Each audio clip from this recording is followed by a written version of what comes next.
करके इससे साइड कर देते कि भाई -1 पे कॉन्टिन्यूटी। तो मैं जीरो की बात करता हूं, है ना, तो जीरो पे तीनों चेक करने पड़ेंगे, f0 प्लस f0 माइनस। अगर मुझे तीनों चेक करने हैं तो ये 0 0 -1 कैसे आ गया, रख लेते हैं ना, कोई चिंता की बात थोड़ी ना है। अगर मैं फंक्शन में 0 रखता हूं तो modulus of 0 plus greatest integer of 0। अगर मैं 0 प्लस एच रखता हूं तो 0 प्लस एच, ग्रेटेस्ट इंटीजर में 0 प्लस एच, राइट है। मॉडुलस के अंदर मॉडुलस में 0 माइनस एच और ग्रेटेस्ट इंटीजर में 0 माइनस एच, आ जाओ मिला लेते हैं।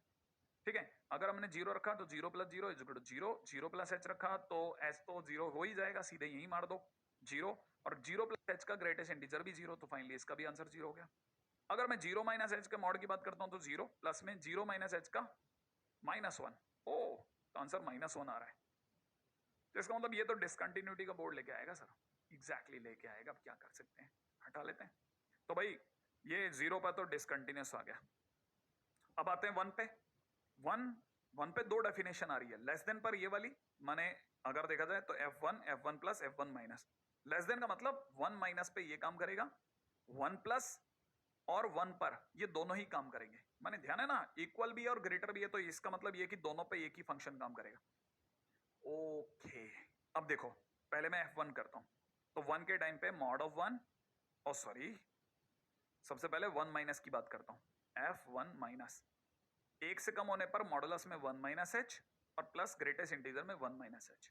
अच्छा, ये अपने आप में 1 पर भी काम करेगा और 1 प्लस पे भी काम करेगा।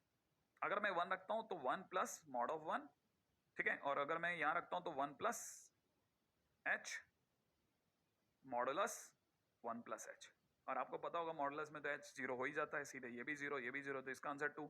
यहां पर भी ये 1 प्लस मॉडुलस ऑफ 1 है, तो 1 प्लस 1 इज इक्वल टू 2, इसका मतलब ये भी 2। इधर से देखा जाए तो ये 1 बनाएगा, ठीक है, ये तो एच 0 हो ही जाएगा, लेकिन ये 0 नहीं होगा क्योंकि ग्रेटेस्ट इंटीजर में यहाँ तो 0 होगा नहीं, 1 माइनस एच का मतलब ये 0 छोड़ेगा और ये डिसकंटिन्यूटी दे देगा फाइनली। तो हमारा एक आंसर 1, बाकी दो आंसर 2 2 आ रहे हैं, तो डिसकंटिन्यूटी का बोर्ड बनता है, बना लेते हैं। ठीक है, तो अगर होता जा रहा हो तो चलता जाओ, ठीक है। तो हमारे को पता चल गया यहाँ पे भी ये डिसकंटिन्यूस है, तो फिलहाल 1 पर भी डिसकंटिन्यूटी का बोर्ड आ गया। अब आते हैं अगला टर्निंग पॉइंट 2। 2 पे भी तीन बातें होंगी, ठीक है ना। ये अपने आप में 2 माइनस को कैरी करेगा, 2 माइनस को, और ये अपने आप में 2 प्लस और 2 दोनों को कैरी करेगा। तो देखिए साहब, f2 minus f of 2 plus, ऐसा करते हैं, राइट है। अगर मैं f ऑफ 2 माइनस की बात करता हूं तो 2 माइनस का मतलब हो जाएगा 2 माइनस एच प्लस में मॉडुलस में 2 माइनस एच, ऐसा। अगर मैं 2 की बात करता हूं तो 2 प्लस ग्रेटेस्ट इंटीजर ऑफ 2, और अगर मैं 2 प्लस की बात करता हूं तो भी 2 प्लस एच प्लस में greatest integer of 2 plus H. ठीक है, आ जाइए, रख लें, एच की जगह 0 रखते हैं, एच की जगह 0 रखते हैं, 2 और 2 4, काम खत्म। यहाँ पे भी 2 प्लस 2 4 आ गया, ये भी काम खत्म, बहुत आसान था। ये अपने आप में क्या छोड़ रहा है, 2 और greatest integer 2 plus h is equal to 2 माने 4। अरे वाह, ये तो कॉन्टिन्यूस आता दिख रहा है, बिल्कुल, ये अपने आप में 2 पे कॉन्टिन्यूटी लेके बैठा है, बिल्कुल सेकंड टू सेकंड का मामला है भाई। फटाफट फटाफट चेक करना है भाई, पेपर में आया था तो बच्चों ने धड़ाधड़ उड़ाया होगा, ऐसे थोड़े ना धीरे धीरे चले होंगे, है ना। तो आप तो समझदार हैं, चलें आगे। तो अगर देखा जाए 2 पे भी कॉन्टिन्यूटी आ गई। अब 3 पे मैंने बताया था ना, सिर्फ राइट काउंट होने की वजह से 3 और 3 माइनस चेक कर लेंगे, बाकी तो अब आप सीख ही गए होंगे। तो मैं इस जगह बोल दूं सीधे डिसकंटिन्यूस है ना। तो अपने को पता चल गया कि कुल मिलाकर के हमारे लिए डिसकंटिन्यूटी 1 2 और एक तीसरा, माने 3 पॉइंट पे डिसकंटिन्यूटी आ गई, राइट। चलो फटाफट से कॉपी कर लो, आगे बढ़ूंगा। हाँ भाई, अब ये जबरदस्त से क्वेश्चन के बाद में जल्दी से देखते हैं, मतलब आराम से देखते हैं, अगले क्वेश्चन के ऊपर बात करते हैं। अगला क्वेश्चन हमारा बहुत ही प्यारा सा है और वो है सिंगल पॉइंट कॉन्टिन्यू पे, single point continuous function. Actual में क्या है ये सिंगल पॉइंट कॉन्टिन्यूटी, एक्चुअल में वो तमाम क्वेश्चन, ये कैटेगरी ऑफ क्वेश्चंस हैं जिसमें जितने भी क्वेश्चंस हमको मिलते हैं उनमें अक्सर इस तरह की डेफिनेशन होती है कि फंक्शन दो हिस्सों में डिवाइडेड होता है। रैशनल फंक्शन होने पर एक अलग डेफिनेशन उसे कवर करती है, और इरेशनल, एक्स की वैल्यू इरेशनल होने पे एक अलग डेफिनेशन उसे कवर करती है ना। तो अक्सर ऐसा होता है कि वो फंक्शन जो होते हैं वो किसी एक पॉइंट पे ही कॉन्टिन्यूस हो पाते हैं, ठीक है ना। तो ऐसे फंक्शन जो सिर्फ एक ही पॉइंट पे कॉन्टिन्यूस हो और डिफाइन लेकिन सब जगह पे हो, तो ऐसे फंक्शंस को हम लोग सिंगल पॉइंट कॉन्टिन्यूस फंक्शन बोलते हैं। ये क्या है, जरा उस पर भी बात करते हैं। जैसे मैं आपके सामने एक फंक्शन बहुत सिंपल वे में रखता हूं। फंक्शन में दे रखा है x अगर रैशनल नंबर है तो फंक्शन की वैल्यू 1 देनी है, और x अगर एक इरेशनल नंबर है तो फंक्शन की वैल्यू -1 बोलनी है। ठीक है, बहुत सिंपल सा क्वेश्चन है। क्या ये फंक्शन अपने आप में कंटिन्यूस होगा या नहीं होगा? Is this function a continuous function और नॉट? तो अभी क्या करना चाहिए सब? देखिए साहब, सीधी बात है कि अगर भाई द वे मैं आपसे इस पे चर्चा करूं कि फंक्शन एक कंटिन्यूस फंक्शन है, तो मैं एक बार आर के नाम पे जितनी दूर तक हमसे पॉसिबिलिटीज है उतनी दूर तक एक लाइन बना लेते हैं। अच्छा, अब ये जो हमारे पास में जो लाइन बनी, ये तो माइनस इन्फिनिट से प्लस इन्फिनिट तक सभी को कवर कर रही है। ये तो रियल नंबर लाइन है। इस रियल नंबर लाइन पे कुछ नंबर रैशनल भी होंगे, कुछ नंबर इरेशनल भी होंगे। अच्छा, ये तो बात पक्की है कि रैशनल और इरेशनल नंबर काफी डेंस है। मतलब कोई भी दो नंबर उठाएंगे, अगर हम उन्हें को जैसे जूम करके देखेंगे तो बहुत सारे नंबर उनमें रैशनल, बहुत सारे नंबर उनमें इरेशनल निकलेंगे। ठीक है ना? अच्छा, ये भी एक बात पक्की है कि दो सक्सेसिव रैशनल नंबर या दो सक्सेसिव इरेशनल नंबर जैसी कोई थ्योरी भी नहीं है। तो इसका मतलब ये कि रैशनल नंबर के बाद में कोई ना कोई, माने दो रैशनल नंबर के बीच में कोई ना कोई रैशनल नंबर जरूर होगा। अच्छा, कोई भी दो रैशनल नंबर हैं तो उन पे तो वैल्यू 1 देनी है, फंक्शन ने ये बोला है। और जहां इरेशनल आएगा तो क्योंकि दो रैशनल के बीच में एक आदि तो एक ना एक तो इरेशनल होगा ही होगा, तो वहां पे वैल्यू -1 देनी है। तो अगर मैं जैसे सपोज करो मैंने जीरो पे बात छेड़ी, तो मैं जीरो पे रखता हूं तो zero is a rational number, तो उस जगह पर वैल्यू 1 आएगी। जीरो के बाद जो भी अगला रैशनल नंबर होगा उस पर वैल्यू फिर से 1 आएगी। लेकिन उन दोनों रैशनल नंबर के बीच में कहीं ना कहीं एक रैशनल नंबर भी होगा। ठीक है ना? तो वहां पे वैल्यू -1 आएगी। तो डेफिनेटली अगले नंबर पे रैशनल के वैल्यू 1 आनी थी, तो वहां पर तो मैं अपनी तरफ से 1 ले लेता हूं। राइट है भाई? अगले नंबर पे तो मैं 1 ले लेता हूं। अच्छा, नीचे कहीं इरेशनल होने पे -1 पे डॉट लगा देता हूं। फिर वापस एक ना एक रैशनल आएगा, तो फिर से वहां पे -1 कर देता हूं। फिर एक रैशनल आएगा, मैं वहां पे +1 कर देता हूं। फिर इरेशनल आएगा -1, फिर रैशनल आएगा +1, फिर इरेशनल -1, फिर रैशनल आएगा 1, फिर इरेशनल आएगा -1। फिर ऐसा आपको पता चलेगा रैशनल इरेशनल रैशनल इरेशनल आते रहेंगे खूब सारे। ठीक है ना? और हम लोग हर बार क्या करते रहेंगे, 1 -1 1 -1 1 -1 1 -1 1 -1 ऐसे dot dot dot dot dot dot dot dot dot dot, है ना? और लगाते रहेंगे और ऐसा पीछे भी चलता रहेगा। 1 -1 1 -1 1 -1 1 -1। तो फाइनली अगर देखा जाए तो जो भी हमारे पास में ग्राफ आने वाला है, हालांकि मैं तो बहुत ही बिखेर दिया, लेकिन हमको ये तो आइडिया पड़ गया कि जब जब रैशनल था मुझे 1 पे डॉट डॉट डॉट डॉट करना था, और जहां पे भी इरेशनल नंबर आ रहे थे वहां मुझे -1 पे डॉट करना था। अब मैंने जैसे बोला दो सक्सेसिव रैशनल नंबर जैसी थ्योरी नहीं है, तो इसका मतलब ये कि दो लगातार 1 पे भी डॉट नहीं आने थे, दो लगातार -1 पे भी डॉट नहीं आने थे। तो इसका मतलब ये कि पक्की बात, हम अगर बहुत छोटे पे भी बात करते हैं तो बहुत छोटे पे भी इनफाइनाइट इरेशनल नंबर होंगे, और जहां जब भी इनफाइनाइट इरेशनल नंबर होंगे वहां पे वैल्यू को -1 पे आना पड़ेगा। और वैसे ही उन्हीं के बीच में इनफाइनाइट रैशनल नंबर भी होंगे, तो वहां पे वैल्यू को 1 पे भी जाना पड़ेगा। तो एक्चुअल में क्या है, 1 वाली जो लाइन है वो पूरी नहीं बन करके और उस पे इनफाइनाइट ब्लैंक आएंगे। क्यों? क्योंकि उन्हीं पे इरेशनल नंबर होने पे वैल्यू नीचे जा रही होगी। तो हमें जो मिल रहा है, क्या ये कॉन्टिन्यूस फंक्शन मिल रहा है? क्या ये जो भी एक कच्चा पिक्का सा जो हमने ग्राफ बनाने की कोशिश करी, is that a continuous function? क्या ये लगातार था, या इसके बीच में कई जगह पे पोर्स थे, उन पे वैल्यू -1 थी?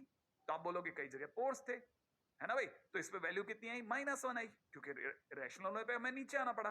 तो हमारे को ये पता चल रहा है कि ये जो भी ग्राफ है ये हम पूरी तरह से क्या नकार देते हैं कि ये कॉन्टिन्यूस नहीं है।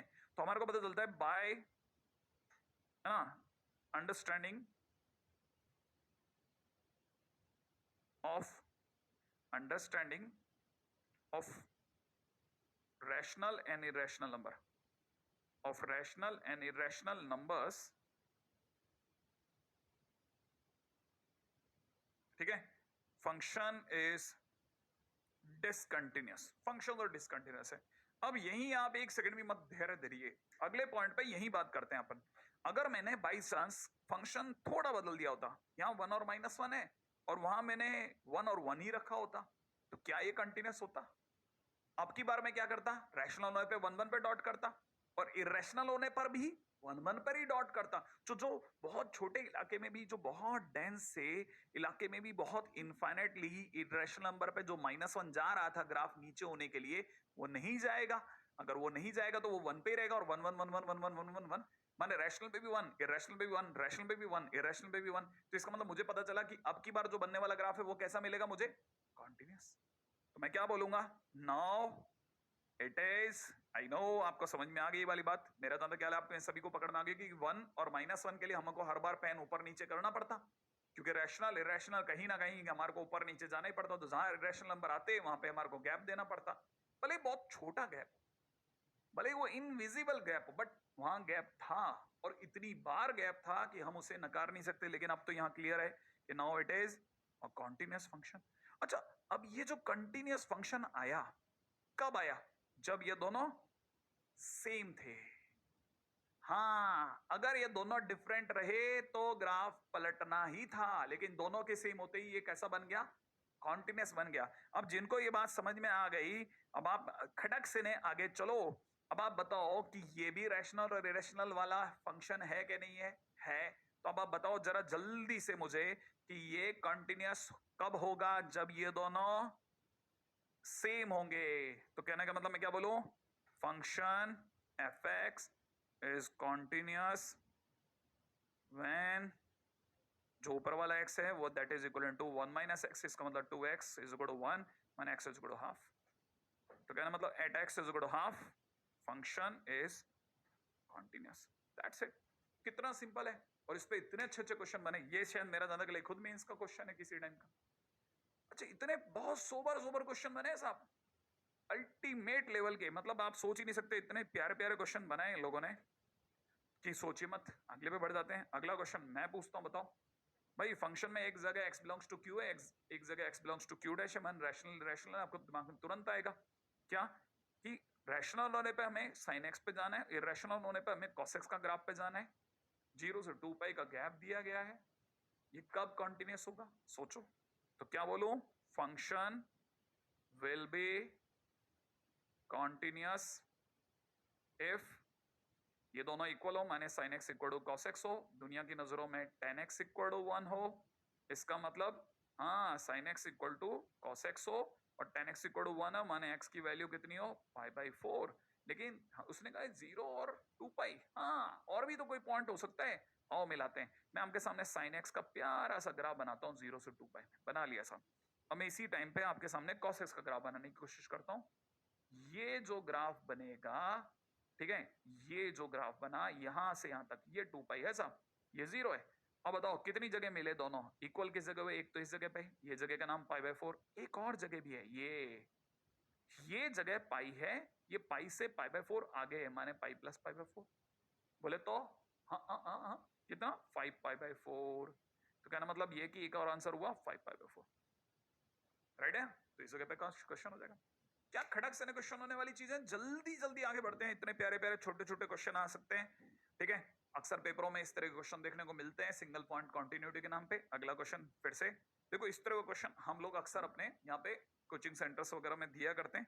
जरा देखिए क्वेश्चन में दे रखा है एफ एक्स इज इक्वल में इतना, कहता है ये जो है ये 1 और e पे कॉन्टिन्यूअस है, लेकिन हमें पता है कि अगर x बिलोंग्स टू रैशनल और इरेशनल दोनों हो तो कॉन्टिन्यूटी कैसे चलती है साहब, है ना? कंटिन्यूटी के लिए अगर हम लोग चर्चा करते हैं तो कॉन्टिन्यूटी क्या लिखूं?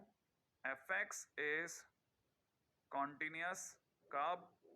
when x square plus ax plus 1 is equal to ax square plus 2x plus b।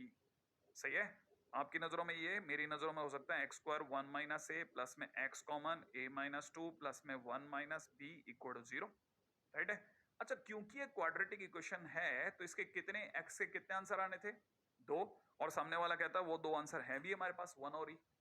इसका मतलब ये कि इसके जो 2 आंसर हैं 1 और ई, वो इसके रूट्स ही हैं, क्योंकि क्वाड्रेटिक के रूट्स ही तो उसके आंसर होते हैं। तो मतलब इसके रूट्स 1 और ई हैं। हाँ, ये 1 और ई है।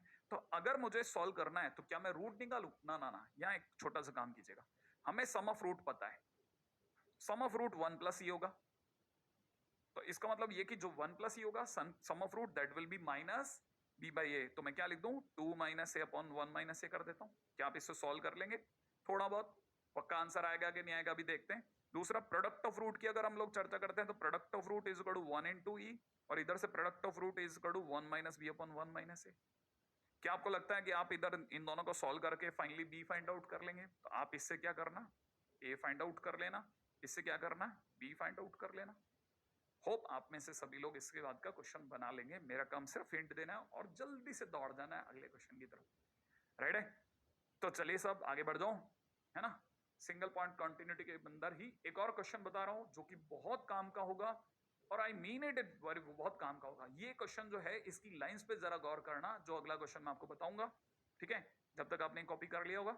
चलो ठीक है, अगला क्वेश्चन देखो, एफ एक्स अपने आप में कंटिन्यूस फंक्शन है 1 से 3 में, माने एक इंटरवल दिया है उसमें कंटिन्यूस फंक्शन, कंटिन्यूस है, इसमें कोई प्रॉब्लम नहीं है, ठीक है ना। आगे बोलता है कि रैशनल वैल्यू पर, ठीक है ना, फंक्शन जो है रैशनल वैल्यू सारी लेता है और f2 की वैल्यू 10 दे रहा है। ओके, लेकिन उसने ये नहीं कहा सिर्फ रैशनल ले रहा है, वो कह रहा है रैशनल वैल्यूज लेता है सभी f की और उस पर f2 की वैल्यू 10 देता है। तो बताइए 1.5 पे कितनी देगा? इसका मतलब सामने वाले ने चल करके एक बात छेड़ी रैशनल की, इसका मतलब रैशनल की छेड़ी तो पक्की बात है, कंटिन्यूस फॉर ऑल एक्स है, तो इसका मतलब पक्का है कि वो 1 से 3 के बीच में अगर हर जगह पे कंटिन्यूस है तो उसमें रैशनल पर अगले ने 10 बोला है। तो मैं अगर बाय द वे समझूं तो मेरे को तो ये समझ में आता है कि फंक्शन की वैल्यू 2 पर 10 है। 2 एक रैशनल नंबर है, 2 क्या है? एक रैशनल नंबर है, तो रैशनल रखने पे 10 आ रहा है। ओके, माने मैं रैशनल रखूंगा तो मेरा आंसर 10 आ रहा है। तो सोचो कि इरेशनल रखने पर क्या आना चाहिए, ठीक है, सोचना, थिंक, ठीक है। F x is equal to this will be continuous when, ये कब होगा कंटिन्यूअस? जल्दी सोचो, ये कब कंटिन्यूअस होगा? ये कंटिन्यूअस होगा तब जब जब जब जब जब जब जब कब कब कब जब ये वाली वैल्यू भी, सुनने में नहीं आया, ये वाली वैल्यू भी कितनी हो? 10। हाँ, ये 10 हो तो ये 10 हो, याद है ना, दोनों इक्वल होती तब जाकर के अपने आप में। ओके, तो इसका मतलब ये कि will be continuous only when at x belongs to irrational number fx is equal to 10, ठीक है ना। तो अभी तो खैर 1.5 इज ए रैशनल नंबर, तो इसका मतलब ये कि फंक्शन ओवरऑल ही 10 बन जाए, माने implies fx is equal to 10 for all x belongs to 1 to 3, 1 से 3 के बीच में हर नंबर के लिए अगर फंक्शन 10 बन जाए, माने कांस्टेंट फंक्शन बन जाए, तब काम बन जाएगा, ठीक है ना। Implies it is a constant function, ये कांस्टेंट फंक्शन ही बन जाएगा। ओके, तो उसका मतलब ये कि फिर 1.5 पे भी 10 ही होगा, ठीक है ना, क्योंकि हमारे पास कोई चॉइस नहीं है। याद रखना, ये बहुत अच्छी चीज है कि हमारे पास में अगर अगले ने रैशनल की बात छेड़ी है तो रैशनल फंक्शन रैशनल वैल्यूज पर अगर बाय द वे आंसर दे रहा है तो इसका मतलब पक्की बात वो सिंगल पॉइंट कंटिन्यूटी की तरफ ड्रैग कर रहा है क्वेश्चन को। छोटी सी बात है लेकिन काम की बात है। और दूसरी बात, अगर फंक्शन कॉन्टिन्यूअस है तो इसका मतलब ये कि जो रैशनल पे वैल्यू होगी वही रैशनल पे भी होगी। हो सकता है कि कल को वो क्वेश्चन में 1.5 ना पूछ करके f√3 पूछ लेता, तब भी आपको पता होता कि फंक्शन क्योंकि कंटिन्यूअस बनाना है तो आंसर शुड बी 10, f√3 भी 10 होता, ठीक है। तो याद रखना है, कंटिन्यूअस फंक्शन हो, रैशनल वैल्यू की बात चले तो फंक्शन कंटिन्यूअस, ये दो शब्द कभी दिख जाए तो कोशिश करना कि कांस्टेंट फंक्शन की तरफ सोचो। हाँ, ठीक है, आगे बढ़ रहा हूं, छोटे छोटे हिंट है, कभी काम आएंगे।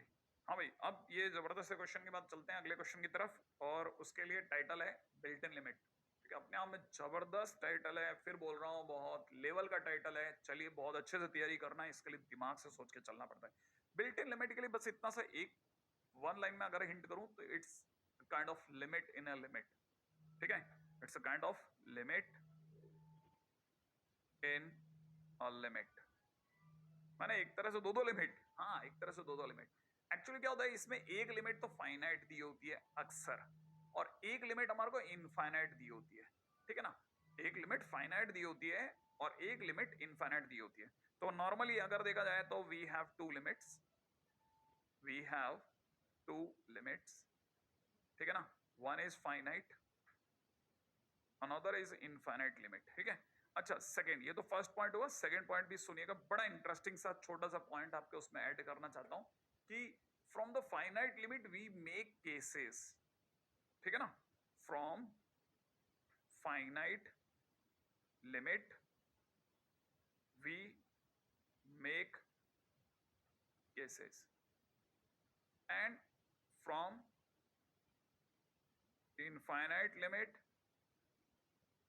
we get value of function, value of function, ठीक है ना। हम इसमें क्या करेंगे, जो फाइनाइट लिमिट होगी ना उसका तो केस बनाएंगे, और जो इनफाइनाइट लिमिट होगी उसको पुट कर करके फाइनली हमारे पास फंक्शन की वैल्यूज आएगी, और उन फंक्शन की वैल्यूज को हम कंपेयर करेंगे उस फाइनाइट वैल्यू पर। क्योंकि जैसे मान लो फाइनाइट वैल्यू 2 थी सपोज, तो मैं एक 2 प्लस एक 2 माइनस रखूंगा ना। तो अगर मैं 2 रखा और 2 प्लस रखा और 2 माइनस रखा, तो मेरे पास 3 केस हो गए। उन 3 केसेस पर मैं अपनी लिमिट इनफाइनाइट भी रखूंगा, और उससे मेरे पास 3 आंसर आएंगे। तो जो 2 प्लस पे आंसर आएगा वो मेरा RHL कहलाएगा, जो 2 माइनस पे आंसर आएगा वो मेरे लिए LHL कहलाएगा, और जो 2 पे आंसर आएगा मेरे लिए वैल्यू ऑफ फंक्शन है 2 कहलाएगा। और मैं तीनों कंपेयर करके क्या निकाल सकता हूँ, कॉन्टिन्यूटी। तो अपने आप में ये क्वेश्चन जरूर लिमिट का क्वेश्चन दिखता है, बट ये क्वेश्चन बेसिकली किसका निकलेगा, कंटिन्यूटी का। ठीक है ना। अब चलो इसमें क्या है कैसे है उसके ऊपर बात करते हैं। जैसे इस पे सबसे पहला क्वेश्चन ही, इसमें 1 2 3 पे बात कर रहे हैं, लेकिन मैं अपनी तरफ से कोशिश करूंगा सिर्फ मैं 1 या 2 पे ही दिखाऊं। मैंने 3 1 और 2 पे ही दिखाऊंगा, 3 आप खुद करना। ठीक है, चलो कंटिन्यूटी की बात करते हैं at x is equal to 1। हाँ, तो टाइटल डाल लेता हूं ऊपर, checking continuity at x is equal to 1। तैयार है ना आप लोग, बहुत जबरदस्त से उससे पूरे बिल्कुल, हाँ बिल्कुल एकदम फुल फोर्स में दिमाग लगाना। ठीक है, पहले से ही एक फंक्शन लिख लेते हैं, बड़ा सा ब्रैकेट ऐसा लगा लेते हैं। ठीक है, और पहला केस लिख रहे हैं एक्स इज इक्वल टू में 1 माइनस। ठीक है, ऐसा लिख देते हैं 1 माइनस ऐसे, ताकि आपको क्लिक कर जाए। पैरेलली है ना, अपन केसेस को अच्छे से डील करने के लिए जो मैथमेटिकल कैलकुलेशन होगी उसको थोड़ा राइट साइड में ले लेंगे। ठीक है ना, यहाँ पे हम लोग केस डील करेंगे x is equal to 1 minus का। तो पहले से बता देता हूँ, एक्स की जगह पे मैं 1 माइनस एच पुट करने वाला हूँ। ठीक है, 1 माइनस के टाइम पे अभी जो मैंने 1 माइनस एच रखा, तो मुझे पता है कि मेरे को पूरी कहानी में 1 प्लस साइन पाई एक्स तक जाना है। तो पहले मैं पाई एक्स तक जाता हूँ। तो पाई एक्स का मतलब हो जाएगा पाई इंटू 1 माइनस एच, तो इसका मतलब आपके लिए हो जाएगा पाई माइनस पाई एच। अच्छा, अब साइन पाई एक्स है, साइन पाई एक्स का मतलब हो जाएगा sine pi minus pi H हो जाएगा। और आपको पता होगा sine pi minus theta sine theta होता है, तो ये साइन पाई एच हो जाएगा। अच्छा, लेकिन सर अंदर तो 1 प्लस साइन पाई एक्स है। हाँ, धीरे धीरे चल रहे हैं ना अपन, तो देखो 1 प्लस साइन पाई एच हो जाएगा। अच्छा, अब ऐसे समझो, तब तक मैं आपको एक बार और एक चीज और रियलाइज कराता हूँ। देखो अपन एक बार के लिए, थोड़ी सी देर के लिए आपको समझाने के लिए एच को 0.00001 ले लेते हैं, 0.4 बार 0 फिर 1। तो अपने को पता है पाई एच का मतलब हो जाएगा, पाई का मतलब 3.14, तो 0.00003 ऐसा हो जाएगा। तो जो भी आंसर आया वो जीरो से तो बड़ा आया ना, तो पाई एच की वैल्यू जीरो से बड़ी होगी। तो उस समय पे साइन कैसा होगा, देखो जरा, साइन का ग्राफ तो अपने को आता ही है, ये अपना साइन का ग्राफ है। अगर ये साइन का ग्राफ है तो what we need to do, ये अपने पास में जीरो है, जीरो पर जीरो है, जीरो से बड़ा 0.0003, जीरो से तो बड़ा ही होगा। तो 0.003 पे जो भी वैल्यू आएगी वो जीरो से थोड़ा, आप जब इधर जाओगे तो आपको पता है आपका जो ग्राफ है वो हल्का सही सही लेकिन ऊपर उठेगा। हाँ, तो इसका मतलब साइन पाई एच कैसा होगा, साइन पाई एच जीरो से हल्का सा ऊपर होगा, और जीरो से हल्का सा ऊपर होगा तो साइन पाई एच कैसा मालूम है, जीरो से बड़ा। तो मैं एक काम करता हूं, मैं लिख देता हूं ये अपने आप में जीरो से बड़ा साइन पाई एच, और क्योंकि इसमें +1 हो रहा है तो जो भी अपना आंसर आ रहा है वो अपना आंसर आ रहा है ग्रेटर देन 1, ग्रेटर देन 1। तो मैं यहां पे लिख देता हूं इट इज ग्रेटर देन 1। इसका मतलब 1 प्लस साइन पाई एच 1 से बड़ा है। और अगर 1 प्लस साइन पाई एच 1 से बड़ा है तो मेरे मित्र, मेरे दोस्त, इसके ऊपर पावर में टी भी है, और टी क्या है, इनफाइनाइट है। और इसका मतलब 1 ग्रेटर देन 1 की पावर इनफाइनाइट बनेगा। हाँ, ग्रेटर देन 1 की पावर इनफाइनाइट बनेगा, जगह की वापस पाने के लिए अपन ने ऐसा कर दिया। और एक से बड़े की पावर इनफाइनाइट, एक से भले जरा सा भी बढ़ गया तो उसकी पावर इनफाइनाइट इनफाइनाइट बना देगी। इसका मतलब सर ये इनफाइनाइट देने वाला है। हाँ, ये ही नहीं, नीचे वाला भी तो सेम है, इनफाइनाइट देने वाला है। और इनफाइनाइट जो भी देने वाले होते हैं हम क्या कहते हैं, बाहर आओ। क्योंकि जो भी इनफाइनाइट दे रहा है, आ जाओ बाहर, आ जाओ, इनफाइनाइट देना है, आ जाओ बाहर। तो हम क्या करेंगे, 1 प्लस साइन, क्या लिखेंगे, 1 प्लस, हम लिखेंगे 1 प्लस साइन पाई टी, पाई एक्स की पावर टी। ठीक है, बाहर बुलाएंगे, यहां पे भी क्या लिखेंगे, 1 plus sine pi x to the power t, बाहर बुलाएंगे। और अपने को पता है ये बन जाएगा 1 minus 1 upon 1 plus sine pi x to the power t, बन जाएगा। इसी प्रकार से इसको भी कॉमन लिया तो ये हो जाएगा 1 plus 1 upon 1 plus sine pi x to the power t, बन गया। ओके, इनफाइनाइट देने वाले दोनों बंदों को बाहर बुलाया और अब क्या किया, काट दिया। फिर कहा अब दे दो इनफाइनाइट। अगर अब इनफाइनाइट देगा तो 1 अपॉन इनफाइनाइट 0 देगा, तो 1 माइनस 0 दिखेगा, अपन 1 प्लस 0 दिखेगा, फाइनली हमारा आंसर 1 हो गया। तो हमने क्या किया, पहले केस बनाए, फिर उसमें इनफाइनाइट का यूज करके के वैल्यू निकाली, 1 क्या आया, वैल्यू तो आई है। अच्छा, एक बार और सर, एक आधी और हो जाए, बिल्कुल, अरे क्या बात करो, खूब देखो आप। अब मेरा अगला सीन समझो। अगला सीन क्या है? अगला सीन बड़ा सीधा ऐसा है कि मैं चाहता हूं कि अब मैं x इक्वल टू 1 पे सोचूं। चलो, x इक्वल टू 1, तो इसका मतलब पाई x की जगह पे हो जाएगा पाई इंटू 1। पाई इंटू 1 माने पाई, इसका मतलब 1 प्लस साइन पाई x का मतलब हो जाएगा 1 प्लस साइन पाई, और 1 प्लस साइन पाई माने 1 प्लस 0 माने 1। अच्छा, और फिर 1 प्लस साइन पाई x की पावर अगर सर t हो गया तो मैंने कहा अगर t होगा तो यहाँ पे भी t होगा, और यहाँ t होगा तो t की जगह इन्फिनिट भी होगा, और 1 एग्जैक्ट 1 की पावर इन्फिनिट 1 देगा, क्योंकि साइन पाई एग्जैक्ट 0 दे रहा है। हाँ, ये एग्जैक्ट 1 है, तो फर्क नहीं है इसमें। तो हम क्या लिखेंगे, यहाँ पे लिखते हैं फाइनली हमारे पास में ये एग्जैक्ट 1 दे रहा है, माने अब की बार ये जो 1 प्लस साइन पाई एक्स की पार्टी 1 दे रहा है, तो यहाँ लिखूंगा 1 माइनस 1 अपॉन 1 प्लस 1। फाइनली मेरा आंसर 0/2, माने आंसर इज 0। ओ, अब रुकना नहीं है इस जगह पर, तुरंत तुरंत तुरंत अगला अगला अगला फाइटिंग का अगला सीन तैयार है हमारा। राइट है, लास्ट फाइट चल रही है। अब की बार x की जगह पे हम लिख रहे हैं 1 प्लस एच। रेडी, आ जाओ, इसे ग्रीन से लिखते हैं। x की जगह हमारा कितना हो गया, 1 प्लस एच, तो इसका मतलब पाई एक्स की जगह हो जाएगा पाई इंटू 1 प्लस एच। बोले तो पाई प्लस पाई एच, इसका मतलब हमारा जो 1 प्लस साइन पाई एक्स बनेगा वो बनेगा 1 plus sine pi plus pi H. अब सोचो कैसे बना, देखो इधर दिखा रहा हूं मैं, x की जगह 1 प्लस एच, तो पाई एक्स की जगह पाई इंटू 1 प्लस एच माने पाई प्लस पाई एच, तो साइन पाई एक्स की जगह sine pi plus pi H, और sine pi plus pi H माने माइनस का साइन पाई एच। इधर की तरफ अगर 1 प्लस साइन पाई एक्स हुआ तो इधर 1 माइनस साइन पाई एक्स होगा, और अगर पावर में अगर t है तो वहां पावर में इनफाइनाइट होगा, और ये 1 से कम बनेगा, और 1 से कम की पावर इनफाइनाइट, लेस देन 1 की पावर इनफाइनाइट क्या देगा, 0। इसका मतलब अब की बार इसने अपनी डेफिनेशन बदली, कह रहा है कि मैं 0 दूंगा। चलो, अगर ये 0 देगा तो हम देखते हैं, ऊपर आ रहा है 0 माइनस 1, नीचे आ रहा है 0 प्लस 1, फाइनली आंसर इज -1। अब मेरे पास देखो, LHL पे आंसर आ रहा है 1, एग्जैक्ट वैल्यू पे आंसर आ रहा है 0, और RHL पे आंसर आ रहा है -1। क्या कहूं, कंटिन्यूस है डिसकंटिन्यूस? ऑब्वियसली आप सही सोच रहे हैं, मैं डिसकंटिन्यूस कहने वाला हूं, discontinuous at x equal to 1। Sir हर बार इतना बड़ा क्वेश्चन होगा? तभी तो मैं कह रहा हूं अपने आप में ये समझना, मतलब आपने एडवांस की बैटिंग खेलनी चालू कर दी। अब आप में से कई लोगों का अंदर का जो जील है ना, वो आपका लेवल पे ले आया आपको कि हाँ मैं अब एडवांस लेवल की चीजें सोचने समझने लग गया हूं। हाँ, मैं कम से कम नहीं कर तो मेरा स्टेमिना इतना बढ़ गया कि मैं कम से कम 13 से 14 मिनट तक अब मैं फाइट कर सकता हूँ क्वेश्चन के साथ। ठीक है, अब मैं इसी स्टेमिना को थोड़ा स्पीड अप कर रहा हूँ।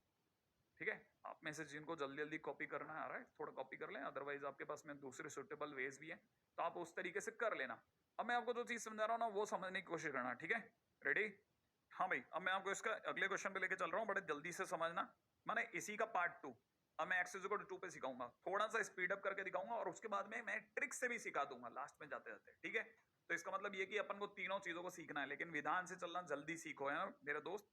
x इक्वल टू 2 पे देखिए, तीन बातें समझो, x equal to 2 minus x equal to 2, x equal to 2 plus. ठीक है, 2 प्लस, सबको पता होना चाहिए पाई x की वैल्यू बन जाएगी 2 माइनस एच, ऐसा समझो, ये लिखा हुआ है 2 माइनस एच। ठीक है, तो 2 पाई माइनस पाई एच।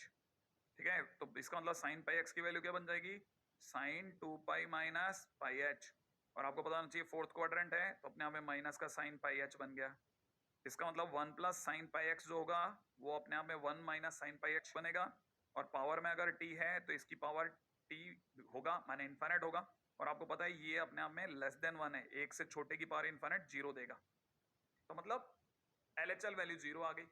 अब ठीक 2 पे क्या होता है, x इक्वल टू 2 होगा जिस दिन, उस दिन पाई एक्स की वैल्यू 2 पाई होगी। इसका मतलब 1 प्लस साइन पाई एक्स की वैल्यू 1 प्लस साइन 2 पाई होगी, और 1 प्लस साइन 2 पाई माने 1 प्लस 0 माने 1 होगा, और इसकी पावर t माने इसकी पावर इनफाइनाइट, और एग्जैक्ट 1 की पावर इनफाइनाइट 1 होगी, और यही बात खत्म कर दो आप। क्यों? क्योंकि आपको पता है LHL और वैल्यू फंक्शन इक्वल नहीं है, इसका मतलब discontinuous at x equal to 2 है। तो जहां मेरे को पहले क्वेश्चन में तकरीबन 10 मिनट लगा, अगले क्वेश्चन को करने में मात्र 2 मिनट। हाँ, हालांकि मैं 2+ के लिए वैल्यू निकालता हूं तो फिर से शायद एक आधी मिनट और लग जाता, लेकिन मेरी स्पीड धीरे से इंक्रीज हुई। इसलिए डरने का नहीं, पहले मुझे वो समझाने में टाइम लग सकता है, लेकिन बाद में जरूरत नहीं पड़ती। अच्छा, अब दूसरी बात ये कि ट्रिक क्या है सर? ट्रिक ये है कि फंक्शन वहां डिसकंटिन्यूअस होते हैं, जितने भी बिल्ट इन लिमिट के क्वेश्चन होते हैं ना, वो अक्सर वहां पर डिसकंटिन्यूअस होते हैं जहां पर अंदर वाला फंक्शन जो है इनफाइनाइट के, डिग्री जब इनफाइनाइट है उसके अंदर देखो, जैसे यहाँ पे टी इनफाइनाइट है ना, टी के अंदर कौन फंक्शन है, जो बेस में जो फंक्शन है वो जहां पे भी 1 बन रहा होगा वहां डिसकंटिन्यूअस होगा। तो इसका मतलब आपके हिसाब से ये डिसकंटिन्यूअस होगा, ये डिसकंटिन्यूअस होना चाहिए था कहां पर, ये डिसकंटिन्यूअस होगा जहां जहां पर भी 1 प्लस साइन पाई एक्स 1 बना देगा। क्या बना देगा? 1। हाँ, अंदर वाला जब भी 1 बना रहा होगा डिसकंटिन्यूटी का बोर्ड टांग देना।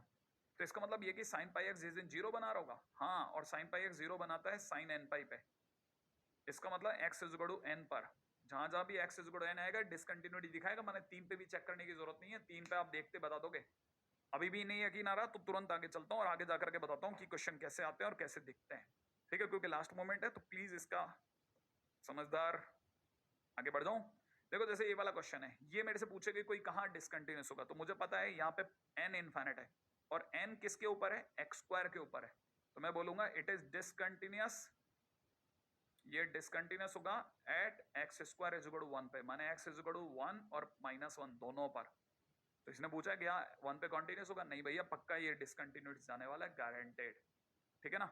ओके, अब मैं अगले पॉइंट के ऊपर बात करता हूं। अगला क्वेश्चन देखिएगा फटाफट से, है ना? जैसे क्वेश्चन में क्या है, क्या कहा गया है, limit n tends to infinite sin x to the power 2n दे रखा है। n अपने आप में एक नेचुरल नंबर है, बट साथ में ये भी बोल दिया गया कि n अपने आप में इनफिनिट है, माने इनफिनिट माने वेरी लार्ज नेचुरल नंबर।